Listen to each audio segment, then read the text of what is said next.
Thank you, Your Excellencies, Professor Dan Dungaciu, President of the Tito Mărescu Foreign Policy Group, Your Excellency, Mr. Noel Servigon, Ambassador of the Philippines, Your Excellency, Mr.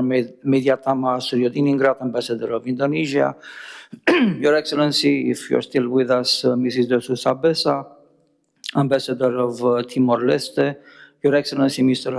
Mihai Andrițoiu, Honorary Consul of Cambodia, Mr. Radulescu, distinguished guests, I'm honored and very happy to attend this exceptional event. The Southeast Asian region does certainly deserve much more attention, and this initiative of the Tito Mărescu Foreign Policy Group, of which I'm also a member, and of Mr. Dan Dungaciu as president, will be followed by other such initiatives. My presentation will be shorter than Mr. Radulescu's and less technical. It will be more from a perspective of foreign policy and international relations. I will speak about ASEAN countries' relations with Romania, strategic opportunities for economic diversification, cooperation in defense, security, and international relations. Romania's accession to the TAC, the Treaty of Amity and Cooperation in Southeast Asia, was a very important event. Personally, as a senator and a member of the Senate Foreign Policy Committee, I did advocate and vote in favor of the ratification of this law in the Senate, considering this is a diplomatic act essential for opening a new chapter in Romania's relations with Southeast Asia. Our accession to the TAC was a launching platform for deeper relations with ASEAN member states. We have entered a new strategic phase, moving from a marginal, sporadic presence in Southeast Asia to a coherent approach oriented towards concrete results. The region must be treated as a priority by everyone, the parliament, the government, and the business community. The legislative process, briefly, the Chamber of Deputies adopted the law in November 2025, the Senate adopted it in December 2025, the President of Romania promulgated it in March this year. The strategic importance of accession to the TAC, of course, we welcome your commitment, the countries in Southeast Asia, to the non-aligned movement and the avoidance of any ideological interference. Regional cooperation in ASEAN should not be hindered by any ideological influences. No ideology, whatever it may be, should affect good relations between ASEAN countries. As you know, the cat must catch mice. No regard whether it is white or black or a red cat. We also salute the emphasis placed on the centrality of the ASEAN region in its relations with the great powers, United States, China, Japan, and so on. There was a past marked by colonial domination and external interference, so now your countries are developing freely. Regional cooperation is the key to mutually advantageous growth without any foreign interference. We firmly support your cooperation guided by mutual interest, commitment to the principles of sovereignty, non-interference, equality, multilaterality, as Her Excellency Mrs. de Sousa Besa, Ambassador of Timor-Leste, pointed out, peaceful settlement of disputes and regional unity.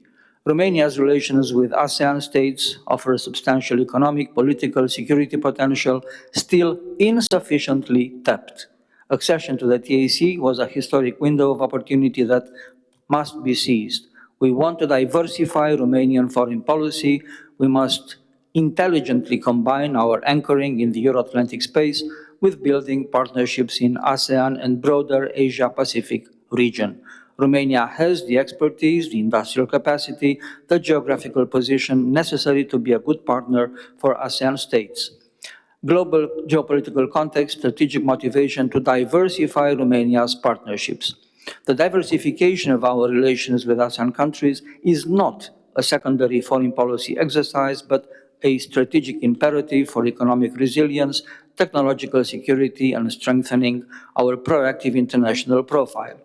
As a EU and NATO member, Romania has too high concentration of trade with the European Union single market. As Mr. Andrițoiu, the Council, has said, 80% around of Romanian exports go currently to the European Union states. The top 7 destinations of Romanian exports this year and last year were Germany, Italy, France, Hungary, Bulgaria, Poland, and the Netherlands. As you see, the percentages are very high. Excessive dependence on the European Union market is a strategic risk for Romanian economy. It generates structural vulnerability to any European recessions, protectionist pressures, or other constraints of economic growth. ASEAN, with a population of 700 million and a $4 trillion USD aggregate GDP, as Her Excellency Mr. Suryodiningrat, the Ambassador of Indonesia, has said, ranking it as the world's fifth largest economy, is a dynamic market with a 5% average annual growth rate. The region plays a central role in Indo-Pacific, an area of major strategic importance for global balance.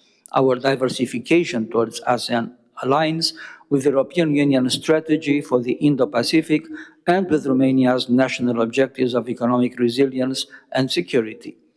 The defense cooperation and Romanian arms exports to ASEAN is an interesting chapter.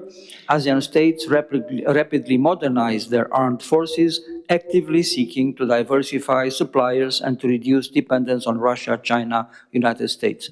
The Romanian defense industry is well positioned to contribute to this modernization process.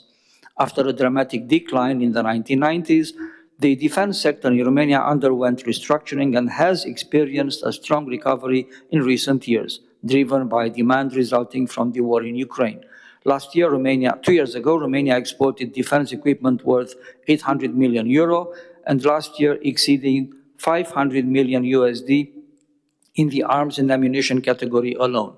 Key capabilities are coordinated by Patromil, the Association of Romanian Defense Manufacturers, with 200 member companies, and Romarm, which operates 15 productive units. Some ASEAN states expressed interest in Romanian products: light weapons, ammunition, artillery systems, armored vehicles, optical systems. To capitalize on these opportunities, Romania should create a strategic program for defense cooperation. We should negotiate a framework agreement on military technical cooperation with Southeast Asian countries, and we should organize a Romanian ASEAN Defense Industry Forum next year in Bucharest or maybe in Constanța. We should develop integrated offer packages with drones, light weapons, ammunition, modernized armored vehicles, optical systems, maintenance services, cooperation in training and best practices exchange in countering hybrid threats. Economic and trade relations with ASEAN states, current situation and development potential has been presented by Mr. Radulescu. I will skip this. The total volume of Romanian ASEAN trade remains, however, modest, below 1% of Romania's total foreign trade. It has, however, an upward trend. The evolution of Romanian ASEAN trade, approximate values in million US dollars. Here are some figures. As you see, these exchanges are really very, very modest. The key sectors with high potential include IT, digital services, automotive components and machine tools, pharmaceutical and chemical products, renewable energy, green technologies, agriculture, and food products. The bilateral relations with ASEAN member states in order of trade volume: Vietnam is a main commercial partner. Romanian exports include automotive components, IT, chemical products, and imports textiles, electronics. Singapore, financial logistics hub, strong cooperation in IT, digital services, education. Malaysia, with electronics, technology, investments. Indonesia is the largest, by far, Asian ASEAN economy. There are major opportunities in infrastructure, energy, and agriculture. Thailand, with automotive, tourism, food processing, and agriculture. Cambodia, agriculture, textiles, infrastructure, and tourism, traditional friendly relations. Philippines, IT, services, agriculture. Brunei, Laos, Myanmar, specific sectoral opportunities. And Timor-Leste, as an observer state, emerging potential in natural resources and regional cooperation. Following TAC accession, negotiations for bilateral agreements on economic cooperation and investments will open. We support European Union efforts to conclude free trade agreements with ASEAN countries. After successful agreements with Vietnam, Singapore, Indonesia, the European Union currently negotiates individual free trade agreements with Thailand, Malaysia, and the Philippines. Finally, the broader context, Romania's relations with Asia. Beyond economic competition or tensions in the South China Sea, the Asia-Pacific region, with 4 billion people, has a unique dynamic. the regional comprehensive economic partnership signed in 2022 by ASEAN, China, Japan, South Korea, Australia, and New Zealand is the world's largest free trade agreement zone. Strategic public policy recommendations. Number 1, to create a government fund for promoting exports to ASEAN, a Romanian ASEAN fund, to establish a dedicated fund with a 50 to 70 million euro initial budget over 5 years through public-private partnership. The second recommendation, to boost economic and parliamentary bilateral high-level missions to create a Romania-ASEAN Business Council. 3, to create a strategic defense cooperation program. 4, optimal use of parliamentary friendship groups. I'm a member of these groups and I know what it means. There is room for improvement. 5, full alignment with EU and NATO initiatives in the Indo-Pacific region. We need a strategic vision for the medium term 2026-2035. By 2030, Romania should aim to obtain a sectoral dialogue partnership and observer status with ASEAN, to open more economic and consular offices in ASEAN region, to triple at least the trade volume with ASEAN, to become a European exporter of defense equipment to Southeast Asia. In conclusion, the diversification to Southeast Asia is not just an economic opportunity, but a geostrategic necessity and a guarantee of Romania's sovereignty, security, and prosperity in the 21st century. It is our joint responsibility, the Parliament, the government in Romania, the business community, the President, to turn this strategic opportunity into economic and political reality. Thank you very much.